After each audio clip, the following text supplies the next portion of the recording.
Hello, dear students. I, Dr. Bharat Goyal from the Department of Mathematics, GSS DGS Khalsa College, Patiala. Today, I am again here in front of you to deliver my second lecture on the topic relations. In the previous lecture, we have discussed the relation definition of a relation and its types. We have discussed the reflexive relations, the symmetric relations, the transitive relations. Now, in this video, we will discuss another important type of the relations, that is equivalence relations. अभी पहले बात ये होती है कि equivalence relations की हमें जरूरत क्यों पड़ती है, तो उसके लिए मैं यहाँ पर एक एग्जांपल जो है वो कोट कर रहा हूँ, fractions versus rationals. Observe these fractions 1/2, 2/4, 3/6, 4/8, 5/10. Are these fractions are same or different? Obviously, you will all say 1/2 and 2/4, they are same. 1/2 and 2/4, they are equal. 2/4, 3/6, all these three are also equal. But if the term is of representation, then we say 1/2, 2/4, 3/6, they all are represented differently, because here we have used the 1 and 2, here we have used 2 and 4, but value wise they are same. So equivalence relation जो है वो यही काम करता है हमारे पास. हम जैसा रिलेशन डिफाइन करेंगे उस रिलेशन के मुताबिक ये जो एलिमेंट्स हैं जो रिप्रेजेंटेशन वाइज डिफरेंट हमें नजर आ रहे हैं, ये एक्चुअल में एक ही क्लास के मेंबर्स हैं, एक ही नंबर को रिप्रेजेंट कर रहे हैं 1/2. तो इक्विवेलेंस रिलेशन क्या करेगा, हमें ये वाले सारे नंबर्स जो हैं वो शो करके देगा कि ये कैसे सारे के सारे 1/2 को ही रिप्रेजेंट करते हैं. अभी आपने कहा कि 1/2, 2/4, 3/6, 4/8, 5/10, ये सभी नंबर्स इक्वल हैं, लेकिन आप इक्वल किस बेसिस पे कह रहे हैं? क्योंकि आपके पास रिलेशन है डिविजिबिलिटी का. आपने क्या किया, 2 और 4 को कटिंग कर दिया तो ये बन गया 1/2, ये दोनों सेम आ गए. तो जब मैंने ये वाला रिलेशन आपको बताया तो आपने कहा कि yes they are same, now they are of the same value. तो रिलेशन यहां पर क्या रहा, वैल्यू का. तो इसी वजह से ये सारे के सारे सेम हम कंसीडर करने लगे, लेकिन जब रिप्रेजेंटेशन की बात आई तो ये डिफरेंट थे.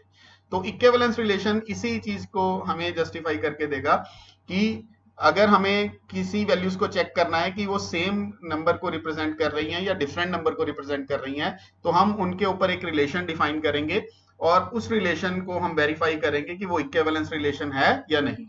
अगर वो इक्विवेलेंस रिलेशन हुआ तो हमें ये वो उस सेट में से वो चीजें निकाल कर दे देगा जो जो एक ही तरह के नंबर को रिप्रेजेंट कर रही हो.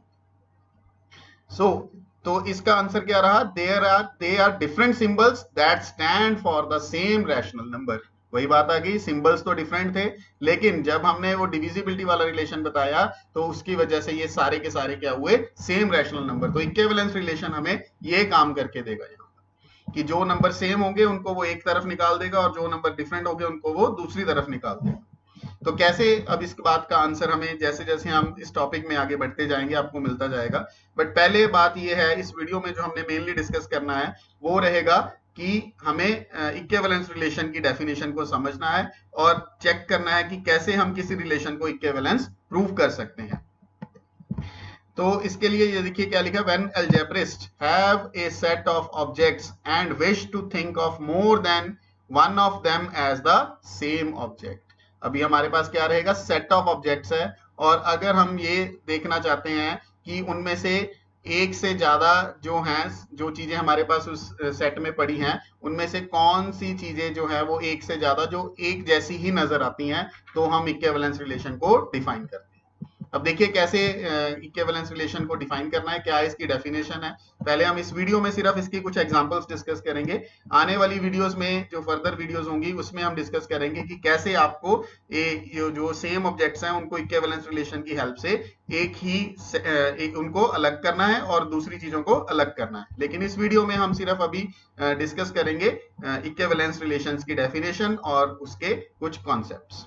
तो फेमिलियर इक्विवेलेंस रिलेशंस जो है हमारे पास, जैसे अर्थमेटिक का ऑपरेशन है, इक्वल्स का ऑपरेशन है, ये एक इक्विवेलेंस रिलेशन है। कैसे, ये आगे वाली स्लाइड्स में आपको पता लग जाएगा। From the logic if and only if का जो रिलेशन है, ये जो सिंबल है इफ एंड ओनली इफ का, तो ये भी एक इक्विवेलेंस रिलेशन फॉर्म करता है। जब हम इसकी डेफिनेशन को स्टडी करेंगे, ये सारी दोनों चीजें जो है आपको क्लियर हो जाएंगी। Now in this session we will carefully define the notion of the equivalence relation, define the equivalence relations and give some important examples of equivalence relations. अब क्या इसकी definition है? An equivalence relation on a set S is a set capital R, इस capital R से हम relation को denote कर रहे हैं, of ordered pairs of elements of S। पिछली वीडियो में हमने बताया था रिलेशन क्या होता है। किसी भी सेट के ऊपर एक ऑर्डर्ड पेयर्स की कलेक्शन होती है A, B, where A belongs to S and B belongs to S। तो इक्विवेलेंस रिलेशन जो है वो कलेक्शन ऑफ ऑर्डर्ड पेयर्स होगा of elements of S such that first condition A belongs to R for all A in S. This condition is known as the relation should be a reflexive relation. A, A, every element is related to itself. ये हमने पिछली video में discuss किया था कि कैसे आपको किसी रिलेशन को रिफ्लेक्सिव प्रॉपर्टी के लिए चेक करना है. The second condition is AB belongs to R, means if A is related to B, then A belongs to R, B should be related to A, and this property is called the symmetric property of the relation. And the third is AB belongs to R and BC belongs to R implies AC belongs to R. That means if A is related to B and B is related to C, then we must have A related to C, or this property is called the transitive property. पिछली video में हमने ये सारा check कर रहा था कि कैसे किसी रिलेशन को रिफ्लेक्सिव प्रूफ करना है, कैसे किसी रिलेशन को सिमेट्रिक प्रूफ करना है, और कैसे किसी रिलेशन को हमने ट्रांजिटिव प्रूफ करना है. तो इक्विवेलेंस रिलेशन जो है वो इन तीनों के ऊपर ही डिपेंडेंट है. जो रिलेशन ये तीनों कंडीशंस को सेटिस्फाई करेगा, reflexive, symmetric and transitive, that relation is called a equivalence relation. तो रिफ्लेक्सिव को हम देखिए डायग्रामेटिकली कैसे रिप्रेजेंट करते हैं. A is related to A, ये देखिए एरो बनाया, इसका मतलब every element should be related to itself. This is called the reflexive property. अभी symmetric property, A is related to B, then we must have B related to A. This property is called symmetric property. And the third one, A related to B and B related to C, then A should be related to C, and this property is called the transitive property. So these are the three properties which a relation must satisfy, then it would be a equivalence relation. अब notation क्या रहेगी? Given a relation R, we usually write A R B. ये पिछली video में भी मैंने बताया था, AB belongs to R की बजाय हम A R B. That means it should be written as A is related to B. For example, x equal to 1 instead of x1 belongs to the relation equals to. ये relation है हमारा equals to का relation है, और अगर हम कह रहे हैं कि x1 इस रिलेशन को बिलोंग कर रहा है, तो इसका मतलब हम क्या लिखेंगे, x is equal to 1. और इसी तरह से जैसा दूसरा ऑपरेशन जो मैंने बताया था लॉजिक वाला if and only if, p q belongs to if and only if की बजाय हम क्या लिखेंगे, p if and only if q. That means P is related to Q under the relation if and only. Similarly here, X is related to 1 under the relation equals. Now एक बार फिर से मैं दोबारा से रिवाइज करता हूँ, इसके बाद में हम इसके न्यूमेरिकल एग्जांपल्स पे आ जाएंगे. तो this is an equivalence relation. इस नोटेशन को याद रखना है आपको. नॉर्मली ये नोटेशन रहेगी, बाकी जो किसी रिलेशन की अलग से नोटेशन होगी वो अलग से हमारे पास आती रहेगी. तो ये नोटेशन चलेगी इसकी रिलेशंस के लिए. Is an equivalence relation of S if this symbol, that means this relation is reflexive, that is A related to A for all A in S. S is any set on which we are defining the relation. Symmetric, A related B must implies B related A for all AB in S. and transitive A related B and B related C implies A related C for all A, B, C in S. Now, अभी हमने equality की बात करी थी, अब उसको verify करेंगे क्या वो इक्विवेलेंस रिलेशन है. तो देखिए, on the set of integers a equal to a for all a in z, obviously it is true. हर एक इंटीजर अपने आप के इक्वल तो है ही.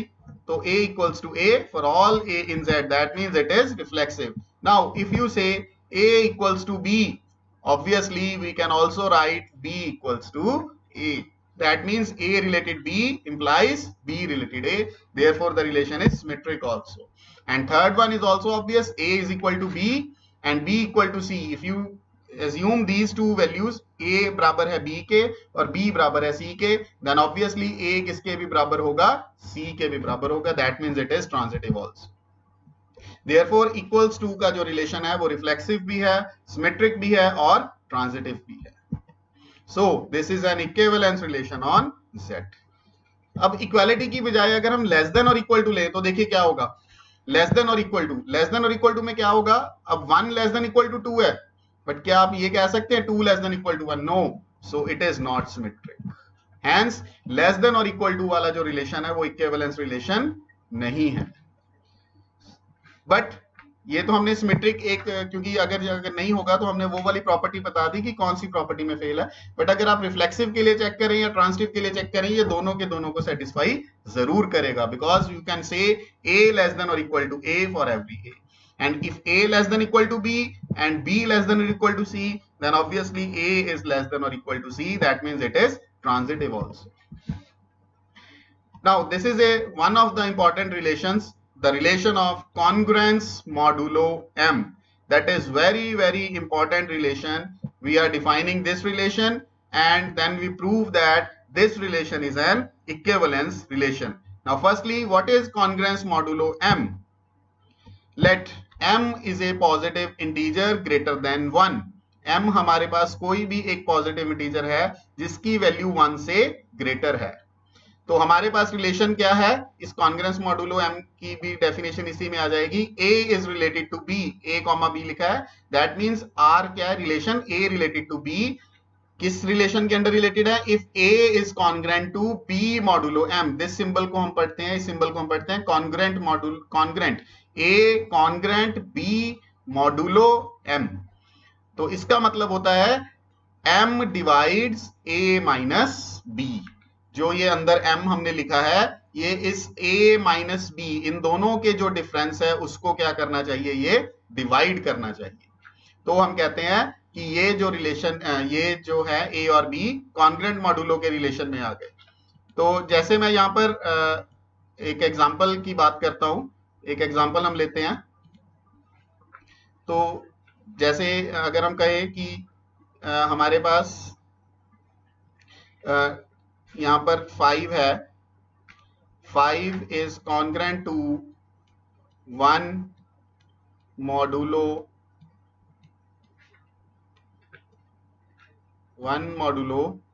2. तो आप देखिए क्या ये सही होगा, क्योंकि चेक कीजिए 5 माइनस 1 वो हमारे पास किसके बराबर आता है, 4. 5 माइनस 1 इज 4. अब ये देखिए मॉडुलो कितना लिया हमने, 2. तो क्या 2 डिवाइड्स 5 माइनस 1 है, चेक कीजिए, 2 divides 5 minus 1. Is it true? Yes, it is true. Therefore we can write 5 is congruent to 1 modulo 2. But अगर मैं यहाँ पर मान लीजिए मॉडुलो 3 कर दूं, मॉडुलो 3, तो क्या होगा, 5 माइनस 1 इज 4. तो क्या यहाँ पर जो अगर हम 2 की बजाय क्या लेंगे, 3, तो क्या ये 3 5 माइनस 1 को डिवाइड करता है? नहीं. तो हम क्या कह देंगे, 5 is not congruent to 1 modulo 3. तो ये मतलब है इस रिलेशन का. उम्मीद है कि आपको इसकी डेफिनेशन अब समझ आ गई होगी. तो अभी हम इसका आगे का जो है वो इसको कैसे हमने इक्विवेलेंस रिलेशन प्रूव करना है उसके बारे में बात करेंगे. तो सबसे पहले a congruent b modulo m if and only if m divides a minus b, ये हमारे पास डेफिनेशन. अभी पहले हम रिफ्लेक्सिव की बात करेंगे. तो अगर हम कोई भी इंटीजर a ले रहे हैं तो ऑब्वियसली a माइनस a, हमने रिफ्लेक्सिव में क्या चेक करना होता है कि यहाँ पर दोनों तरफ a आए, a is related to a हो. तो दैट्स वाई हम क्या कर रहे हैं, a माइनस बी की बजाय क्या कर रहे हैं a माइनस a, और a माइनस a क्या होता है 0, और हर एक नंबर 0 को तो डिवाइड करता ही है. So we can write a congruent a modulo m for all a. That means congruent modulo m is reflexive. अब सिमेट्रिक की बात करेंगे. कोई भी दो इंटीजर लिए a और b और मान लिया a रिलेटेड b है, that means a congruent b modulo m. तो क्या कंडीशन लगेगी m divides a minus b. अगर m a माइनस b को डिवाइड कर रहा है तो a माइनस b m का मल्टीपल है. So suppose m into n for some integer n. अभी अगर हमने a माइनस बी की बात करी है लेकिन हमने सिमेट्रिक प्रूफ करना है b कॉन्ग्रेंट मॉडुलो a, तो हमें क्या चाहिए b माइनस a चाहिए. तो b माइनस ए, यहां से b माइनस ए की वैल्यू बनाइए क्या आएगी. अगर हम यहां पर नेगेटिव करते हैं, दोनों साइड माइनस से मल्टीप्लाई करते हैं, तो ये b माइनस ए बन जाएगा, b माइनस ए. और यहां पर जो माइनस है वो मैं n के साथ लगा रहा हूं. तो ये भी देखिए आपके पास क्या हो गया, b minus A is also a multiple of m. So we can say m divides b minus a. Hence b is congruent to a modulo m. This implies modulo m, congruent modulo m is also a symmetric relation. अभी next इसकी बात करेंगे. जो next हमारे पास, next हम verify करेंगे property of transitive. तो इसके लिए हमें तीन इंटीजर चाहिए a b c such that a congruent b modulo m, और दूसरी कंडीशन क्या रहेगी b congruent c modulo m. Means a is related to b and b is related to c. तो अभी अगर a congruent b modulo m है तो m divides a minus b, और b congruent c modulo m है तो m divides b minus c. तो अभी m divides a minus b जो है, इसके लिए हमारे पास क्या रहेगा कि a माइनस b m का मल्टीपल है. There will be a integer p, there will be a integer p such that a minus b is equal to m into p. और सिमिलरली m अगर b माइनस c को divide कर रहा है तो b minus c there should be integer q such that b minus c equal to m into q. तो अभी हम क्या करेंगे, हमें क्या चाहिए ट्रांजिटिविटी के लिए a related b, b related c. तो अभी हमें चाहिए a is related to c, a congruent c modulo m. यानी हमें किन की सब्ट्रैक्शन चाहिए, a और c की. तो आप यहाँ पर ऑब्जर्व कीजिए a माइनस b और b माइनस c, इनको अगर हम दोनों को ऐड करेंगे तो हमारे पास ये देखिए b और b कैंसिल हो रहा है, तो हमारे पास क्या बच रहा है a माइनस c. तो इन दोनों को हम ऐड कर देंगे तो हमारे पास क्या आएगा, इधर राइट हैंड साइड के अकॉर्डिंग mp प्लस mq, और m अगर कॉमन आएगा p प्लस q. तो a माइनस c भी किसका मल्टीपल बन गया, m का multiple. So m divides a minus c. So we can say a congruent c modulo m. Therefore this relation is also transitive. Now since congruent modulo m is reflexive, symmetric, transitive, therefore congruence modulo m is an equivalence relation on the integers. अब next example देखिए. Let s is equal to, a relation define है a comma b, that means a related to b where a and b are integers, where b is not equal to 0. This is the set, this is not a relation, this is the set in which we have ordered pairs a comma b. This is a element of the set S in which both the elements are integer, but जो second element है that should be non-zero. अब इस set के ऊपर हम relation define करेंगे. ये हमारा रिलेशन है A B related to C D. तो इस सेट का एक एलिमेंट हो गया a कॉमा b, ये एक सिंगल एलिमेंट है इस सेट का, और ये दूसरा एलिमेंट है इस सेट का, और ये दोनों आपस में कब रिलेट होंगे, जब ये वाली वैल्यू हमारे पास जीरो आएगी. AD minus BC is equal to zero. Multiplication of first and last, multiplication of second and here third, and their subtraction should be equal to 0. This is the condition for a comma b related to c comma d. Show that this is an equivalence relation. So firstly, for AB in S, we have to verify the reflexive property. That means we must have AB related to AB. तो AB related to AB में हम क्या करेंगे, first और last की multiplication क्या आएगी, A into B. ये देखिए पहले लिखा A इंटू B. फिर सेकेंड और इस थर्ड की मल्टीप्लीकेशन b इंटू ए. तो इन दोनों की सब्ट्रैक्शन अगर आप करेंगे तो ऑब्वियसली क्या आएगा, जीरो. तो ये कंडीशन हमारी सेटिस्फाइड है. That's why this relation is reflexive. अब सिमेट्रिक की बात करते हैं, A B related to C D. तो according to the condition A D minus B C is equal to zero.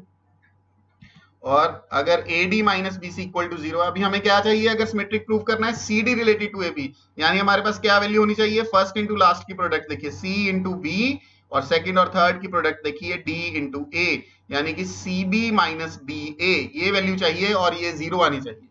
तो आप देखिए यहाँ पर CB और BC ये एक ही बात है, DA और AD ये एक ही बात है, तो इन इक्वेशन को हम दोनों साइड माइनस से अगर मल्टीप्लाई कर दें, you will get CB minus DA, ये टर्म पहले आ जाएगी और ये टर्म बाद में आ जाएगी, CB माइनस DA, और अगर ये 0 है, 0 को तो माइनस से मल्टीप्लाई का कोई फर्क ही नहीं पड़ेगा, तो CB माइनस DA भी क्या होगा, 0। तो ये रिलेशन हमारे पास सिमेट्रिक भी है। अभी हम बात करते हैं ट्रांसिटिव के लिए। तो ट्रांसिटिव के लिए AB रिलेटेड टू CD, ये दो एलिमेंट ये हो गए, और कंटिन्यूएशन में ही CD रिलेटेड टू EF, और कंडीशन क्या रहेगी, B, D और F ये क्या होंगे, नॉन जीरो, बिकॉज ये हमारे पास सेट की डेफिनेशन थी कि जो सेकंड कोऑर्डिनेट है वो हर एक पेयर का नॉन जीरो होगा। अभी हमने कंडीशन ली AB रिलेटेड टू CD, तो क्या आएगा, AD minus BC equal to 0। ये कंडीशन ली CD रिलेटेड टू EF, तो क्या आएगा, CF minus DE equal to 0। It follows that, अभी हम क्या करेंगे, अभी हमने प्रूव करना है AB related to EF, AB is related to EF, ये हमने प्रूफ करना है।